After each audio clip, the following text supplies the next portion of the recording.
Oi gente, voltei. Como vocês podem perceber, eu continuo com a mesma roupa, que eu tô aproveitando o pouco tempo que eu tenho para gravar esses vídeos em sequência. E agora eu vou começar a falar do que eu senti, dos sintomas do bebê e do lado emocional do segundo trimestre, que foi da 14ª semana até a 26ª semana. Então eu vou começar pelos sintomas.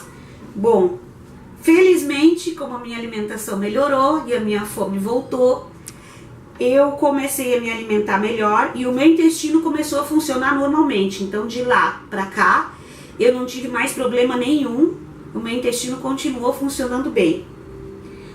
A sensação de que tinha algo preso na garganta, realmente, ao contrário do que eu pensava, ela foi diminuindo e agora a sensação começou a ser assim da 14ª semana em diante, cada vez menor, até que quando eu tava no fim do segundo trimestre eu já não sentia mais nada, sabe?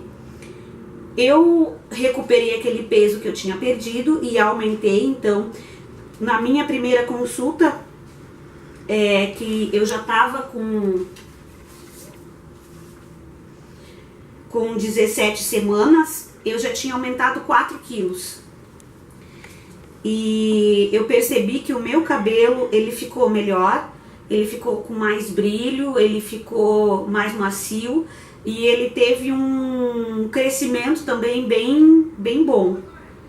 Eu comecei a sentir também muita coceira na barriga e nos seios, mas eu não coçava, eu só fazia movimento circular, porque eu não queria ficar com estria. Eu também continuava ainda com muita azia no começo ainda do segundo trimestre e ainda rotando bastante. Foi só com o passar do segundo trimestre que foi diminuindo. O meu apetite estava lá nas alturas ainda, continuava comendo bastante, que eu sentia muita fome mesmo. E foi só no finalzinho que eu comecei a diminuir. E conforme esses sintomas da fome e da azia foi diminuindo, eu comecei a sentir um outro sintoma bem estranho. Simplesmente um dia à noite, assim de madrugada, eu comecei a sentir dor na mão, assim, mas era uma dor aqui assim, nessa parte aqui. Então quando começava a doer, eu começava a fazer exercício, eu levantava a mão e passava, aquela dor passava, mas ela ia e voltava a noite toda. E com o decorrer das semanas, eu comecei a sentir que a ponta desses 3 dedos estava formigando e começou a ficar dormente. Então eu achei aquilo muito estranho. Aí eu fui pesquisar e descobri que poderia ser LER ou a síndrome do túnel do carpo. Conversei com o obstetra e ela disse que realmente poderia ser, que poderia ser um acúmulo de líquido nessa parte e que estava pressionando, e por isso que eu sentia isso, e que isso também poderia ser um sintoma, embora não tão comum, da gestação. No começo eu tinha só na mão direita, só que com o passar do tempo, no final já do segundo trimestre, eu comecei a sentir na mão esquerda a mesma coisa. Só que daí a mão parou de doer, mas os dedos sempre dormente, e eu comecei a sentir os dedos inchados. E foi a primeira vez que eu senti um inchaço, foi quando eu já estava assim quase no final, com 24 semanas, e foi a primeira vez que eu senti que o meu pé ficou inchado. Era um domingo, estava muito quente, e eu passei a manhã inteira de pé, fazendo o serviço e tudo, e no começo da tarde, quando eu olhei para baixo, meu pé estava bem inchado, o pé todo assim, o peito do pé, os dedos assim, bem inchado. Só que dali pra frente, meu pé nunca mais parou de inchar, assim. Então, definitivamente eu comecei a usar só sapatilha, porque até então eu usava os outros calçados, calçado de salto também, cuidava um pouco. Mas aí eu comecei a ficar só na sapatilha e percebi que quando eu usava muitas horas, o meu pé inchava também. E quanto ao bebê, na 17ª semana foi que eu senti que ele começou a mexer. Eu comecei a sentir assim um movimento assim bem suave e que depois começou a ficar mais intenso assim, mas era uma coisa que só eu sentia, as outras pessoas não sentiam, e era de vez em quando também. E foi nessa semana que eu também descobri o sexo. Então aí foi que eu descobri que quem estava aqui era o Guilherme mesmo, como o primeiro médico tinha dito, realmente se confirmou, era mesmo um menino. Então, com 17 semanas, ele já estava com, aí já não era mais milímetros, ele já estava com 20 centímetros, e já estava com 223 gramas, e o batimento cardíaco fetal estava em 165. A segunda ultrassom desse trimestre eu fiz com 23 semanas, e aí ele já estava com 30 centímetros, 617 gramas, e o batimento cardíaco fetal estava em 157 batimentos por minuto.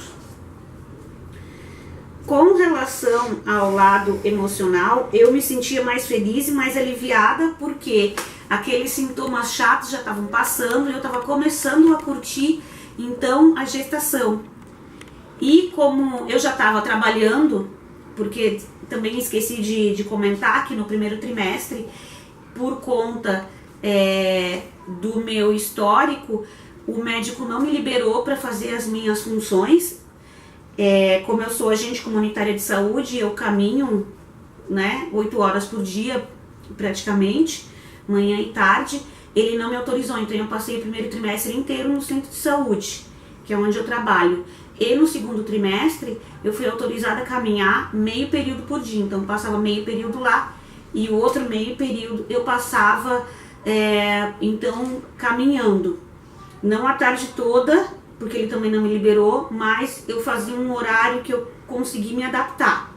E aí eu me senti mais aliviada, porque eu pude voltar também às minhas funções, e como eu ficava meio período lá, agora eu já sabia o que eu podia comer, o que me causava o refluxo e como o refluxo estava menor, e eu já não sentia tanta azia, então isso também facilitou o meu trabalho.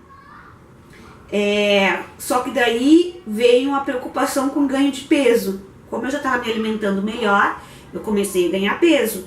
Então, na primeira consulta, como eu já tinha falado, eu ganhei 4 quilos.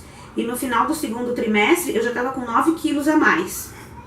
E a médica não gostou nada disso, porque ela queria que eu ganhasse 9 quilos só. Então, cada vez que eu ia na consulta, apesar de gostar muito dela me tratar muito bem, ela sempre me passava um sermão, porque eu tinha ganho 3 quilos no mês, 2 quilos no mês, ela queria um só.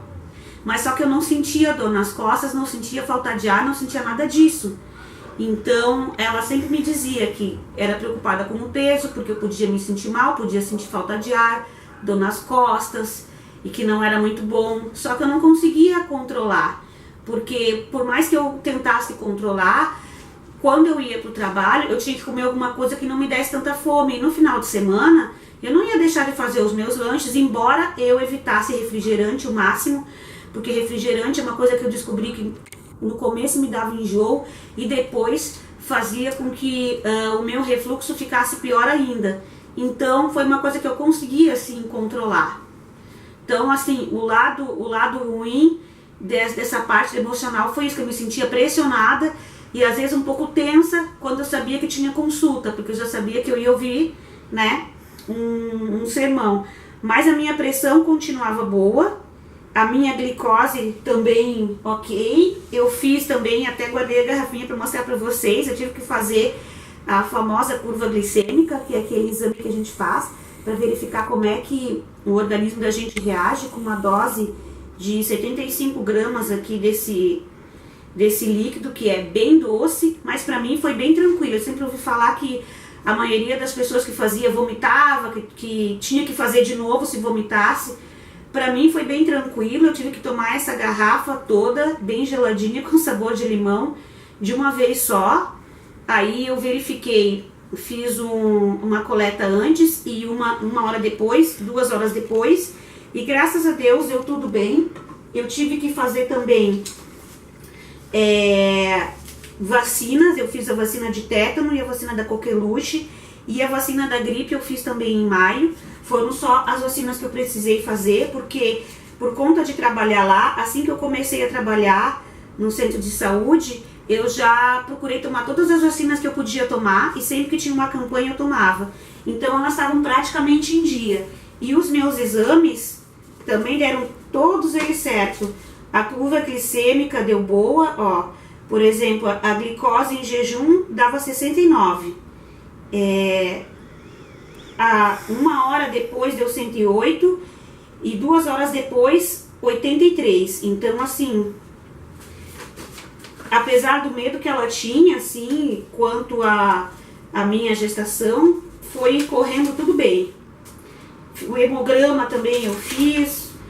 Foi aqui que eu descobri que a minha vitamina D estava baixa, e aí eu tive que acrescentar também, junto com o da Mater ou Materna, eu tive que tomar um remédio para aumentar a vitamina D, e ela me passou também o ômega 3, o Proepa Gesta, para tomar também junto. E que eu me lembre, tem uma coisa só, por incrível que pareça, ao passo que eu me sentia assim melhor no segundo trimestre, o meu marido ficou um pouco mais tenso, porque na cabeça dele funcionava assim: quanto pior eu me sentisse, melhor estava. Porque quanto mais enjoo, azio, essas coisas, era sinal que a gestação estava evoluindo. Então ele começou a ficar um pouco preocupado quando ele viu que isso tudo passou, que ele achou que as coisas não estavam indo bem de novo. Mas graças a Deus, cada vez que a gente fazia um ultrassom, estava tudo bem com o bebê. E inclusive assim, a gente se encantava com cada ultrassom, porque a gente via que ele estava correspondendo tudo que a gente ouvia falar que ele tinha que fazer, ele realmente fazia e fazia naquela semana. Então, assim, foi um período muito bom, assim, de descoberta. A gente começou a identificar alguns traços, assim, de fisionomia dele. A gente descobriu que o nariz dele vai ser parecido com o meu, a boca grande igual a minha também. Agora a gente está na expectativa de ver o que é que ele vai puxar do papai. Bom, gente, por agora era isso que eu tinha para falar, assim, do segundo trimestre. E pedir para vocês que continuem me assistindo, continuem curtindo os vídeos, e que eu vou colocar novamente o link no Face para avisar quando esse vídeo estiver pronto, tiver sido baixado. Um beijo e até a próxima!